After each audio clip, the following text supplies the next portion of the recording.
Bonjour à toutes et à tous, bienvenue dans cette nouvelle chronique. Aujourd'hui, nous allons parler d'un nouveau terme qui intrigue de nombreuses personnes, les licornes. Non, je ne vous parle pas de cet animal mystique, multicolore, mais bel et bien de start-up nouvelle génération. Nous rejoignons donc en direct notre correspondante à Nice, Maëva Jourdan. Bonjour Léa et merci de m'avoir invitée. Alors vous avez tout à fait raison. Concrètement, une licorne en termes économiques, ce n'est pas donc une créature merveilleuse sortie de contes pour enfants, mais bien une entreprise avec moins de 10 années d'existence qui dépasse le milliard de dollars et qui n'est pas cotée en bourse. C'est-à-dire qu'elle a placé ses actions directement auprès d'investisseurs qui, eux, en échange, ont fourni les fonds nécessaires. Derrière cette référence aux créatures merveilleuses, l'économiste américaine Elaine Lee, qui a donc défini ce terme de licorne, veut faire ressortir le côté rare, miraculeux et fantaisiste de ces entreprises. Alors, rare, parce qu'il n'y a pas beaucoup d'entreprises qui réussissent à dépasser le milliard de dollars dans un marché où les nouvelles technologies sont nombreuses et beaucoup d'entreprises fleurissent tous les jours. Miraculeux dans le sens où leur développement et leur expansion se fait très soudainement, dans des proportions toujours plus importantes. On peut faire référence à Airbnb ou encore Uber. Et fantaisiste car elle renvoie à un univers un peu de geek, si je peux me permettre le terme, qui travaille pour un grand nombre de ces startups. Aujourd'hui, les licornes ont pris une dimension beaucoup plus importante, avec une dimension beaucoup plus technologique aussi, dont la valorisation dépasserait parfois le milliard de dollars et portant à un potentiel de croissance plus que considérable et très important. Merci beaucoup Maëva pour toutes ces informations. Je passe maintenant la parole à nos deux spécialistes économistes à l'Institut de Bordeaux, Lison Gasset et Nina Tempesta. Bonjour Léa, j'ai attentivement écouté l'intervention de Maëva, tout est très juste.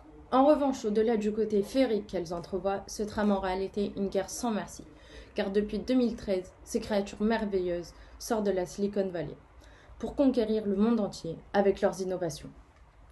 Elles sont toutes engagées dans une lutte pour dominer le marché et écraser leur concurrence en proposant en majorité des services au grand public, via l'utilisation des nouvelles technologies bien sûr.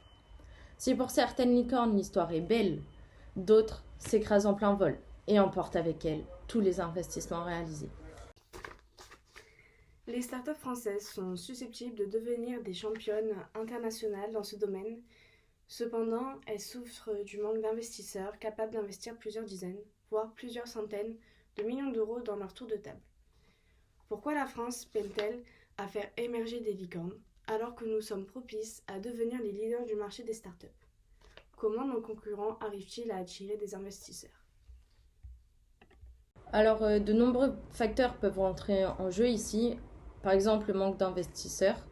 L'État français pourrait améliorer la situation, ouvrant un peu l'épargne à des Français, au capital du risque par exemple, ce qui permettrait d'investir davantage dans une start-up. Alors que les capitaux sont là, il n'y a pas d'investissement. Mais ils n'arrivent pas à les mettre en place. Merci Lison pour vos explications détaillées. Et Nina, que pensez-vous du nombre de licornes recensées? Donc le recensement par le site CNN Money fait état de plus de 240 licornes à travers le monde en 2018. Le tout pour une valeur totale estimée avoisinant les 809 milliards de dollars.